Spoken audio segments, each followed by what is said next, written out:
La siguiente historia de fantasmas fue relatada a la investigadora psíquica Maud Foe alrededor del año 1930. Un hombre llamado Walter Stewart, originario de Nueva York, le aseguró con total certeza que los eventos que narraba le habían ocurrido personalmente.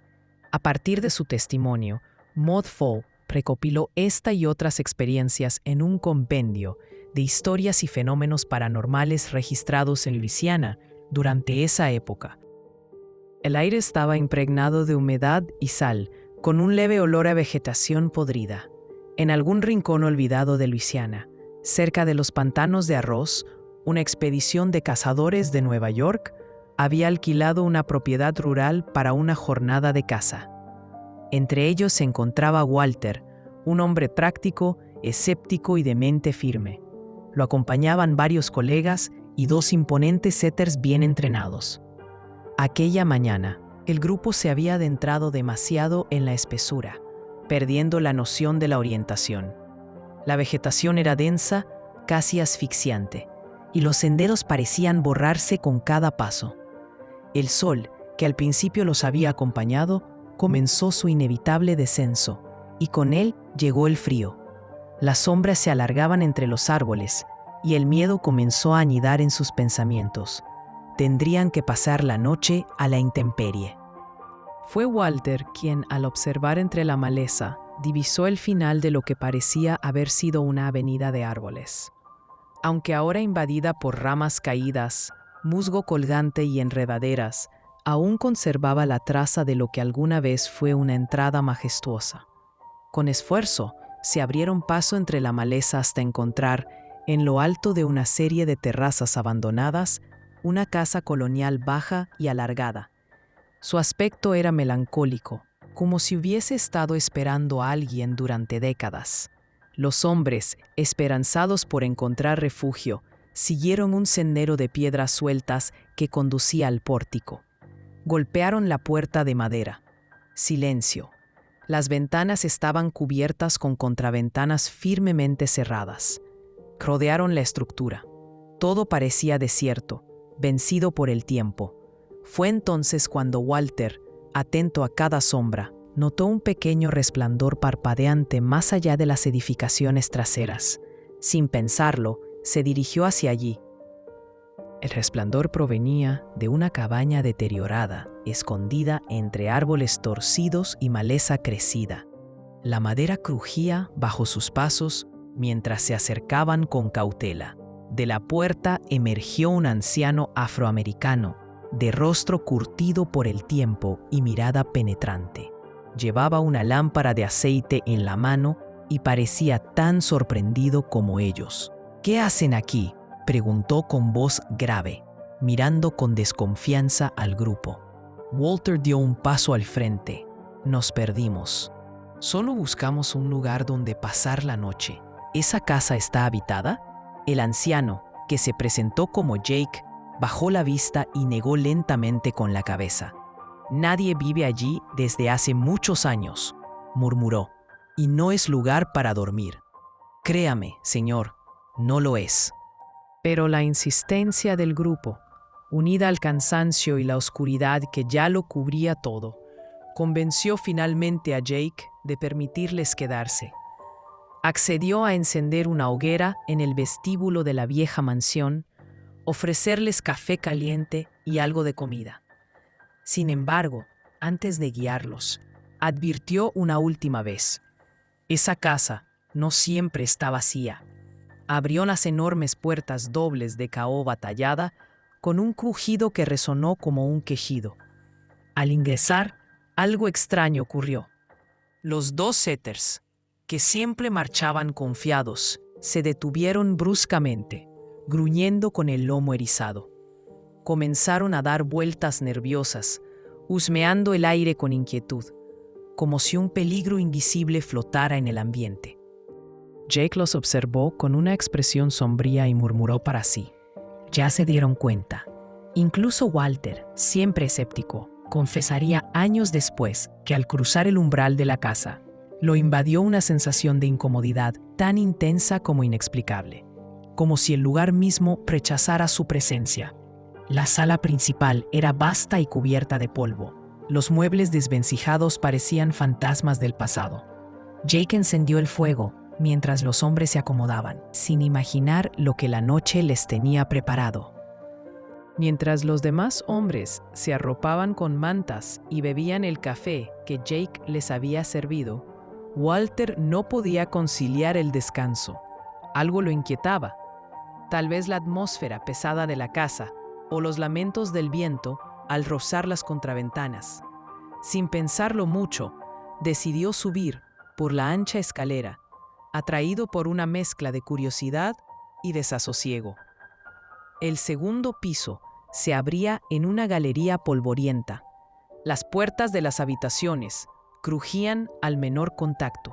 Todas estaban vacías, menos una. Aquella habitación conservaba aún parte de su antiguo esplendor. Al centro, una cama con dosel de columnas torneadas dominaba el espacio. Las cortinas de chintz estaban rasgadas y cubiertas de polvo, pero aún colgaban con dignidad. Un viejo sillón mecedor tapizado en terciopelo descansaba cerca del hogar, y un tocador con espejo ennegrecido se alzaba como testigo del tiempo detenido. Walter empujó las contraventanas y dejó entrar la luz fría de la luna, que iluminó el paisaje decadente del jardín exterior. Allí, en medio de aquel silencio suspendido, decidió que pasaría la noche. Algo en la habitación lo atraía. Bajó para anunciar su decisión. Sus compañeros lo recibieron entre risas, aún bromeando por los ladridos de los perros. Jake, sin embargo, no sonrió.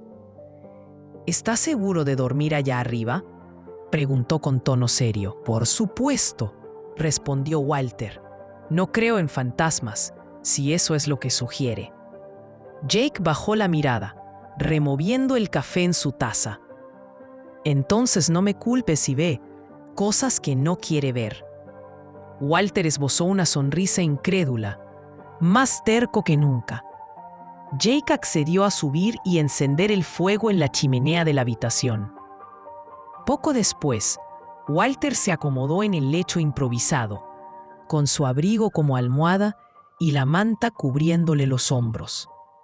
El calor del fuego lo reconfortó. El silencio era denso, absoluto, hasta que el silencio se rompió. Walter estaba comenzando a dejarse llevar por el sueño cuando un sonido seco y perturbador lo despertó de golpe. Cerca del fuego, el viejo sillón mecedor, que hasta hacía un momento había permanecido inmóvil, comenzó a moverse lentamente, como si alguien invisible acabara de sentarse. Walter se incorporó, entre confundido y alarmado, y se acercó al sillón para inspeccionarlo. No encontró nada ni a nadie. Pensando que sería un juego de luces, regresó a la cama, tratando de calmar su corazón acelerado. Pero el movimiento volvió a repetirse, esta vez con más fuerza. El sillón se mecía de adelante hacia atrás, produciendo un crujido constante que resonaba en la habitación silenciosa. Walter escuchó entonces pasos suaves, casi imperceptibles, cruzar el suelo de madera vieja y desgastada. El sonido se acercó lentamente hacia la ventana. De repente, un golpeteo impaciente y constante empezó a puntear los cristales, como si dedos invisibles presionaran con ansiedad. Walter se quedó paralizado, sintiendo el miedo crecer dentro de él. En su interior, algo le avisaba que lo que estaba a punto de ocurrir superaría cualquier pesadilla. El golpeteo cesó, reemplazado por un ruido extraño y desgarrador. El sonido lento y meticuloso de un cuchillo siendo afilado contra una piedra. Para Walter, aquel ruido parecía destilar todo el odio y la ira acumulados en el mundo. En la penumbra, una figura se materializó cerca de la ventana. Un hombre enorme, de piel oscura, ojos vacíos y mirada furiosa. Su presencia era tan real, tan aterradora, que Walter pensó que se trataba de un intruso vivo. Pero pronto comprendió que aquello no pertenecía a este mundo. El espectro dio un paso hacia la cama. La hoja del cuchillo relucía en la débil luz del fuego moribundo. El silencio se hizo insoportable. Paralizado por el terror, Walter se quedó observando al espectro hasta que logró reaccionar, saltando de la cama y gritando para despertar a sus amigos. Los hombres y los perros acudieron rápidamente. Walter aseguró que un hombre había entrado en la habitación, pero no encontraron a nadie. Los dos setters, aterrorizados, huyeron corriendo escaleras abajo. Los hombres inspeccionaron la casa a fondo, desde el sótano hasta el ático, sin encontrar rastro alguno de intrusos. Desconcertados y agotados, decidieron pasar lo que quedaba de la noche alrededor del fuego del vestíbulo, intentando calmar sus nervios con silencios y miradas cómplices. Al amanecer, una figura apareció en el umbral. Jake, acompañado de su nieto, ambos con bandejas de desayuno en las manos. Walter, sin perder tiempo, preguntó sin rodeos: ¿quién era el hombre que estuvo en mi habitación anoche afilando un cuchillo? Jake se quedó helado. La taza que sostenía se le escapó de las manos y cayó al suelo con un estrépito. Sabía perfectamente la respuesta. Se llamaba Pete, dijo con voz temblorosa. Fue esclavo en esta casa, sirviente personal del dueño. Después de años de abusos y maltratos, una noche mató a su amo mientras dormía y huyó hacia el norte, perseguido por sabuesos. Se dice que se ahogó en el pantano cercano, pero su espíritu nunca abandonó esta casa. Nadie más que Pete podía habitar este lugar. Mientras el grupo se alejaba, Walter echó un último vistazo a la mansión. En la ventana de la habitación con dosel, creyó ver la figura de Pete, inmóvil, observándolos con ojos sin paz. La historia llegó a su fin, pero la casa y su oscuro legado permanecieron, esperando en silencio a quienes se atrevieran a entrar.